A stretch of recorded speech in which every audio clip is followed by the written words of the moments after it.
5:22, assim diz a palavra do Senhor. Moisés voltou-se para o Senhor e perguntou: Senhor, por que maltrataste esse povo? Afinal, por que me enviaste? Desde que me dirigi ao faraó para falar em teu nome, ele tem maltratado esse povo, e tu de modo algum libertaste o teu povo.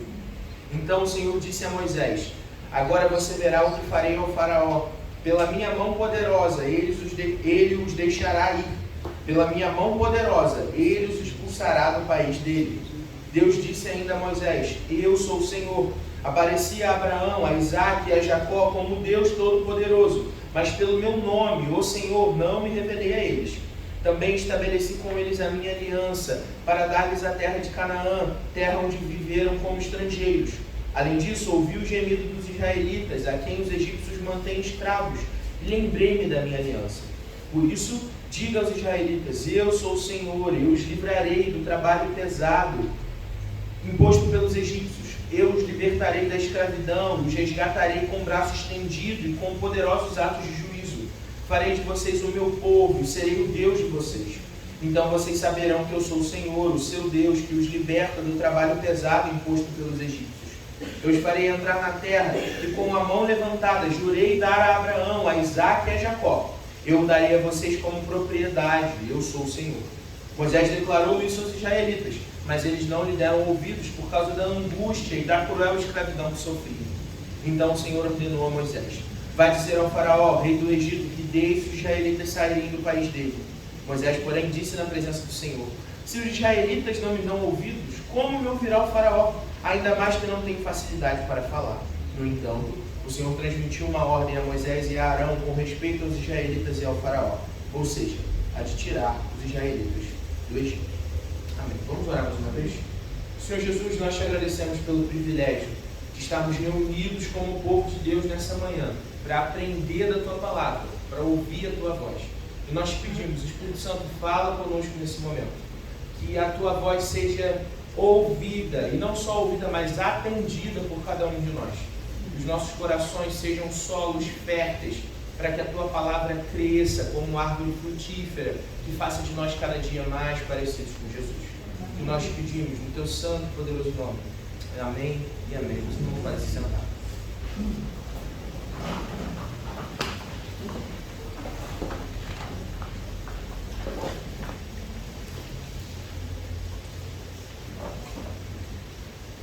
O cantor cristão Stênio Marcius compôs uma música que eu conheci através do João Alexandre, inclusive eu achava que era do João Alexandre até preparar essa reflexão, que chama O Tapeceiro. E ela diz assim: tapeceiro, grande artista, vai fazendo o seu trabalho, incansável, paciente no seu tear. Tapeceiro não se engana, sabe o fim desde o começo, traça voltas, 1000 desvios, sem perder o fio. Minha vida é obra de tapeçaria, é tecida de cores alegres e vivas, que fazem contraste no meio das cores nubladas e tristes. Se você olha do avesso, nem imagina o desfecho. No fim das contas, tudo se explica, tudo se encaixa, tudo coopera para o meu bem. Quando se vê pelo lado certo, muda-se logo a expressão do rosto. Obra de arte para a honra e glória do tapeceiro. Quando se vê pelo lado certo, todas as cores da minha vida dignificam a Jesus Cristo, o tapeceiro. Essa música tem uma importância pessoal para mim, assim, bastante grande. Em novembro passado, eu perdi meu avô, e foi uma perda significativa. Eu era bastante próximo dele, e ele ficou doente muito rápido, foi um período curto, assim, em coisa de 50 dias ele ficou doente, a gente tentou caçar tratamento, as coisas não deram certo, ele foi internado e faleceu. E eu, quando recebi a notícia, cheguei antes na casa da minha avó, ela estava no hospital com minha mãe, eu cheguei lá, a vizinha abriu a porta para mim, eu sentei na cadeira de balanço, que eu vi ele sentado há muito tempo, coloquei o fone e ouvi essa música, escutei Tapeceiro, chorei a torto e a direito. E aí quando acabou eu disse assim: beleza, vamos lá, vamos seguir, parte da vida. Obviamente, depois disso, tive vários outros momentos pensando nessa situação. Todas as vezes que eu interajo com essa música, eu lembro disso. E isso me deixa, de um lado, triste, de outro lado, consolado. Por quê? Porque essa música fala sobre esse Deus que tece a história, E essa imagem é muito bonita para mim, muito precisa. Deus é um grande artista, construindo a história da redenção sem perder o fio, em nenhum momento. A tapeçaria é uma escolha interessante para retratar a música, porque quando a gente olha um tapete do avesso, é uma confusão de fio. Aqui não faz nenhum sentido. Minha mãe borda, eu vejo ela bordando, e para mim aquilo não encaixa na minha cabeça. E a tapeçaria é ainda pior que o bordado, porque o bordado você ainda vai ali, tem uns pontinhos e tal, a tapeçaria não. Tem uma espécie de dom natural. O cara senta lá no tear e vai construindo aquela peça, sobrepondo fios de uma maneira que parece aleatória para quem não entende da coisa. Mas para quem é tapeceiro, o que está sendo composto é um retrato, uma imagem bem clara, vívida. E quando o tapete está pronto, aí a gente pode ver o que aquilo significa. Quando a obra se finaliza, quando a história se completa, a gente tem obra de arte. Deus constrói a história assim, como um tapeceiro que vai sobrepondo fios de tristeza e de alegria, de dificuldade e de vitória, de lutas, mas de sustento, de sensação, de distância, mas de presença. Essas coisas vão se sobrepondo até que a gente vê a grande arte. Eu quis começar com essa música, com essa reflexão, porque a gente está caminhando no princípio da história da redenção. É importante que a gente lembre aquilo que a gente já sabe. Toda a Escritura conta a mesma história. Não é uma coletânea de histórias aleatórias. É uma grande história, sendo contada através de várias histórias. Toda vez que a gente pega um relato lá na Escritura, isso tem um propósito dentro da grande narrativa da Bíblia. E é por isso que é muito rico isso que a gente está fazendo, de caminhar pela Escritura juntos. Porque nesse processo a gente vai percebendo como esses fios do tear se complementam. Isso nos ajuda a entender a nossa própria existência. A gente vai chegar nisso mais à frente. Nesse ponto da história do povo de Israel, a gente tem uma nação que surgiu de uma família. A gente acompanhou a história de Abraão, Isaac e Jacó enquanto a gente expunha o Gênesis aqui para os irmãos. E a gente foi vendo como Deus fez aliança com esses patriarcas e prometeu uma terra para eles. Só que esse povo é feito escravo no Egito. E isso pode parecer, para quem vê o tear pela metade, algo fora dos planos. Só que a gente lembra, quando a gente leu o texto do pacto de Deus com Abraão, que Deus já havia dito a Abraão que a descendência que ele teria, que seria uma grande nação, seria escrava no Egito por 400 anos.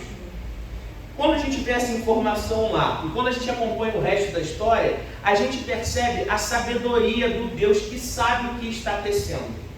Só que o povo não sabia disso. Ou melhor, o povo se esquece da realidade das promessas de Deus. Então a gente tem uma nação gigantesca, escrava num reino estrangeiro, 400 anos de escravidão. Uma coisa que essas pessoas não têm mais é esperança. Esperança, ó, já acabou há muito tempo. Talvez nos 50 primeiros anos, 100 primeiros anos, não ser caridoso, 150, dá até para pensar, 400, ninguém tinha mais qualquer perspectiva de salvação. E aí Deus levanta Moisés. Moisés é esse homem que é levantado para libertar o povo do Egito. Moisés é um agente nessa grande história. É um agente que tipifica Jesus. É um protótipo de quem é o nosso Salvador de verdade.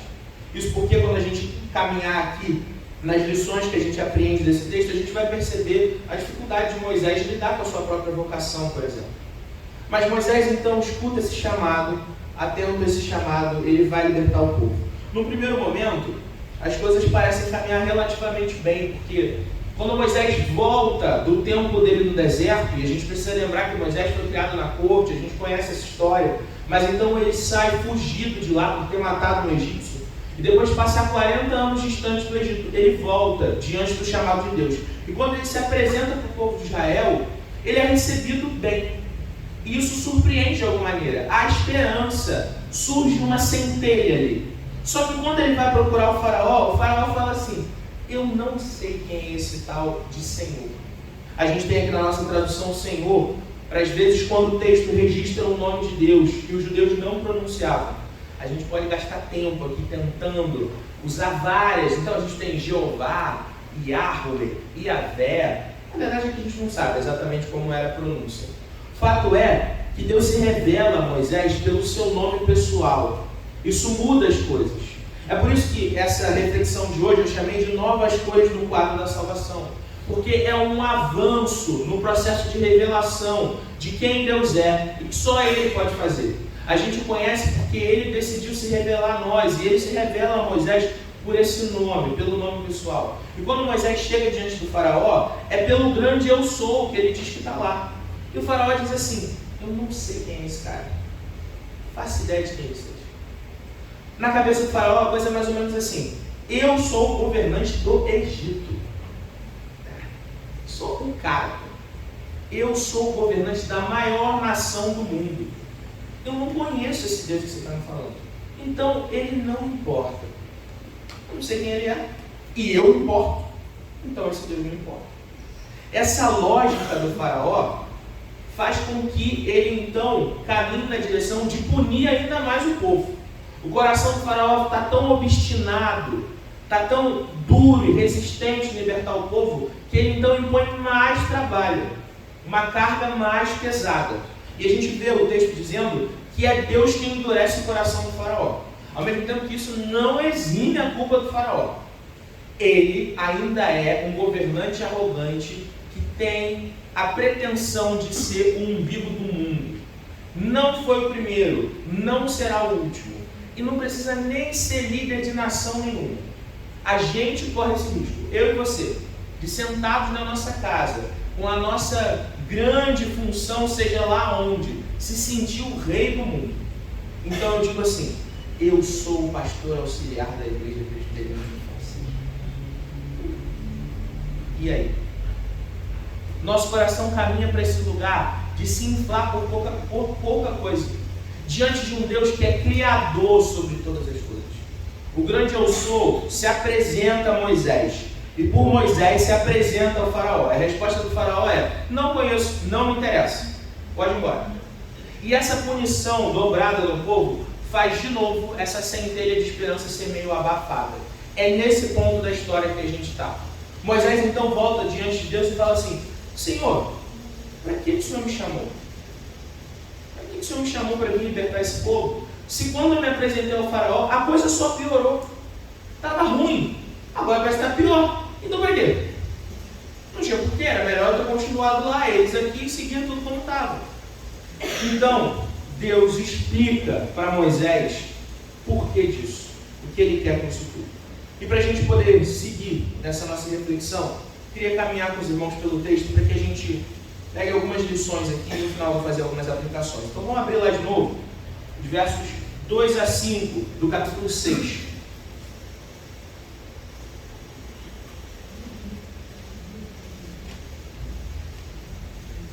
Deus disse ainda a Moisés: eu sou o Senhor. Apareci a Abraão, a Isaque e a Jacó como Deus Todo-Poderoso, mas pelo meu nome, o Senhor, não me revelei a eles. Também estabeleci com eles a minha aliança para dar-lhes a terra de Canaã, terra onde viveram como estrangeiros. Além disso, ouvi os gemidos dos israelitas, a quem os egípcios mantêm escravos, e lembrei-me da minha aliança. A primeira lição que a gente aprende aqui no texto, a primeira coisa que a gente percebe, é esse processo de evolução da revelação. Deus está dizendo claramente para Moisés: eu me revelei aos patriarcas, e de fato ele fez isso. Mas Deus, na sua economia e sabedoria, ele constrói essa história em etapas, em processos. A revelação, então, ela vai sendo construída, de maneira que de pouco em pouco, Deus vai mostrando mais de si mesmo. E esse povo vai percebendo a que deu certo. Então, Deus diz para Moisés: eu escutei o lamento do povo. Eu não te chamei por qualquer coisa, eu te chamei para libertar esse povo. Eu me lembrei da minha aliança. E se a gente pega esse texto isolado da história, a gente pensa assim: lembrou? Será que esqueceu? Aí a gente volta lá atrás e de novo, Deus já havia predito isso tudo. O ponto é, no tempo certo, na expressão paulina que eu gosto muito, na plenitude dos tempos, Deus então opera o seu plano, sempre, em todo o tempo. essa história foi contada no passado de muitas maneiras. Essa história continua sendo contada hoje na minha, na sua vida e nas nossas vidas como comunidade, como povo de Deus. Deus, na plenitude dos tempos, opera os seus planos. A revelação, ela vai sendo construída até que de maneira plena a gente encontra Jesus como revelação final. A gente vai chegar nisso. Mas essa primeira lição, fique com ela. A revelação, ela vai sendo construída. Em segundo lugar, a gente percebe aqui a questão no sentido do acontecimento, mas também a questão no sentido do problema da vocação de Moisés. Os versos 12 e 13 do capítulo 6 dizem assim: Moisés, porém, disse na presença do Senhor: se os israelitas não me dão ouvidos, como me ouvirá o faraó? Ainda mais que eu não tenho facilidade para falar. No entanto, o Senhor transmitiu uma ordem a Moisés e a Arão com respeito aos israelitas e ao faraó, ou seja, a de tirar os israelitas do Egito. Essa ladainha de Moisés é recorrente. Ah, Senhor, mas eu não falo bem. Ah, cara, na segunda comigo eu falo: meu irmão, extensão do saco, cara, te chamei, vai logo, pô. Mas não, Moisés fica nessa. E Deus vai dizendo: Moisés, vá, porque eu te chamei para ir. O problema da vocação de Moisés é uma pretensão de ser por si mesmo.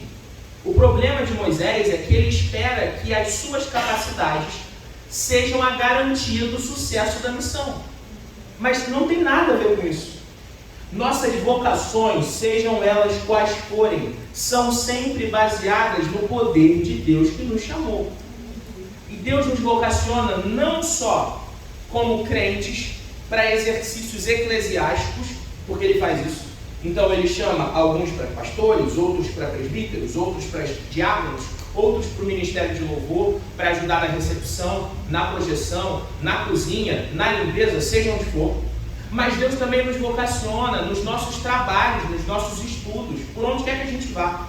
A gente é vocacionado no sentido de chamado a viver o Evangelho em cada espaço da realidade.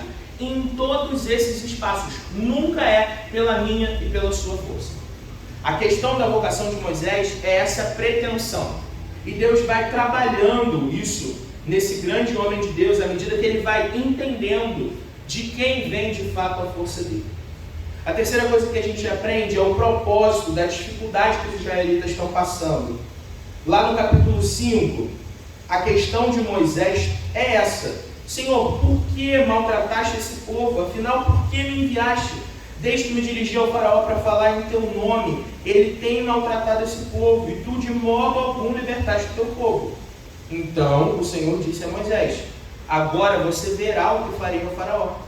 Pela minha mão poderosa ele os deixará ir. Pela minha mão poderosa ele os expulsará do país dele. Existe um propósito claro, objetivo, escancarado no plano de Deus. Deus o sabe, Moisés não. Para Moisés, a primeira entrevista com o faraó que dá errado é sinal de que a missão foi por água abaixo. Não tem mais solução, não tem o que fazer, vamos chutar um balde. Eu me identifico com essa postura de Moisés, imagino que talvez alguns dos irmãos também se identifiquem. Essa tendência que a gente tem de, na primeira vez que dá errado, abrir mão da coisa. Ah, não deu certo, então deixa para lá. Mas Deus tinha um plano claro, cristalino. Tudo isso servia para que fosse a mão poderosa do Senhor e nada mais. Imagina que a história fosse um pouco diferente. Vamos pensar num universo paralelo aí, onde Moisés chega lá para falar com o faraó fala assim: claro, vai tranquilo, vou mandar um negocinho para vocês podem levar um dinheirinho, vão com Deus, Deus abençoe vocês, coisa linda. Aí o povo vai embora, e aí tudo é muito fácil. E aí o povo pensa assim: bom, por quê? Bom, deve ser porque Moisés era muito eloquente, ou então o faraó é muito bondoso, ou então isso, aquilo outro. Mas a história não acontece assim para que ela evidencie a verdade de que é a mão poderosa do Senhor que conduz as coisas. De maneira que o povo sai porque Deus os libertou. Isso é uma reafirmação de quem Deus é para esse povo que já se esqueceu da aliança que Deus tinha feito com seus antepassados. Esses homens e mulheres não sabem quem é esse Deus. nem pelo nome antigo, nem pelo nome novo, mas por mão poderosa o Senhor se apresenta mais uma vez ao povo de Israel. A quarta lição que a gente tem é a certeza de um Deus que salva. Deus reafirma a sua promessa de salvação e a gente sabe que pode confiar. Isso está lá nos versos 6 a 8 do capítulo 6. Por isso digo aos israelitas: eu sou o Senhor, eu os livrarei do trabalho pesado imposto pelos egípcios, eu os libertarei da escravidão, os resgatarei com o braço estendido e com poderosos atos de juízo. Farei de vocês o meu povo e serei o Deus de vocês. Então vocês saberão que eu sou o Senhor, o seu Deus, que os liberta do trabalho pesado imposto pelos egípcios. Eu os farei entrar na terra que com a mão levantada jurei dar a Abraão, a Isaque e a Jacó. Eu a darei a vocês como propriedade. Eu sou o Senhor. Como fez antes com Abraão, Deus reafirma as suas promessas baseado unicamente em si mesmo. Por si e só por si. Deus jura novamente dizendo: eu darei a terra que eu prometi. Eu não me esqueci da minha aliança, eu não apagou da minha cabeça, mas eu darei a terra a vocês. No versículo 9 a gente aprende a última lição desse texto, que é: o povo não crê. Moisés declarou isso aos israelitas, mas eles não lhe deram ouvidos por causa da angústia e da cruel escravidão que sofriam. É por isso que todo o decorrer restante da história serve para que esse povo entenda a que Deus eles estão servindo. Então eles passam a crer, porque com mão poderosa o Senhor os tirou do Egito. E essa expressão, com mão poderosa o Senhor nos tirou do Egito, ela está espalhada pelo Antigo Testamento. Salmos e salmos que relembram os feitos poderosos do Senhor que liberta o povo da escravidão. Isso cria uma marca no povo de Israel tão profunda que ecoa até nós hoje, porque é nesse contexto que a Páscoa é instituída. Páscoa essa que aponta e que nos relembra do plano de Deus que já estava previsto lá para frente, do Cordeiro perfeito que sobe até o Calvário para morrer no meio do seu lugar. Essa história de libertação do povo ecoa na nossa própria história de libertação. O Senhor, como nos salvou, também nos salva do nosso lamaçal de pecado. E eu queria fazer 3 rápidas aplicações sobre isso tudo que a gente viu aqui. A primeira delas, que é mais um pouco genérica aqui em cima do texto, mas que tem tudo a ver com o que o texto está dizendo, é que existe propósito nos tempos difíceis. Como o povo passou por esse tempo de cativeiro, não só pela escravidão, mas também por essa resistência do faraó, e isso tinha o propósito de reafirmar, de reforçar, de construir no povo uma fé mais robusta. Isso também é verdade sobre os momentos difíceis que eu e você passamos. Todas as linhas nubladas e de tristeza da nossa tapeçaria têm o propósito de reforçar, alimentar e reafirmar a minha e a sua fé. Nenhum outro propósito além desse importa. É isso que importa. Nós estamos sendo moldados e feitos gente que crê com mais força. Tem uma música do Imagine Dragons que fala isso. A dor me fez um crente. Eles cantam isso. É verdade. Às vezes é pelo processo de dor que a nossa fé é reafirmada. É à medida que a gente passa por desafios, dificuldades e sofrimentos que a gente lembra que Deus a gente serve. Que a gente percebe a mão poderosa do Senhor intervindo na nossa história. E isso de novo nos coloca nesse lugar de fé. A segunda aplicação que a gente encontra é que toda essa história aponta para Jesus e sempre para Ele. A gente às vezes corre o risco, e esse é o grande desafio de expor toda a Escritura, que é cair no erro de pegar uma história do Antigo Testamento e fazer dela uma alegoria do que a gente quer aplicar na vida da igreja. Só que toda a história da Escritura aponta para Jesus. Ponto final. Se algum dia a gente subir aqui no púlpito e pregar um sermão que não tenha Jesus, por favor, nos repreenda, porque tem alguma coisa errada.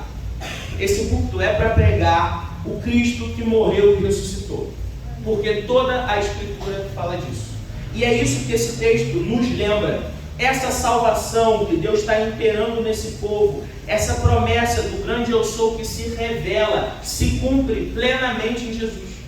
A esperança que é reacendida no coração do povo de Israel é a esperança que Deus quer reacender no meu e no seu coração. Porque Cristo não só revela a Deus plenamente, porque é a expressão exata do ser de Deus, mas é a expressão última de salvação. Em última instância, somos salvos porque Cristo morreu e ressuscitou.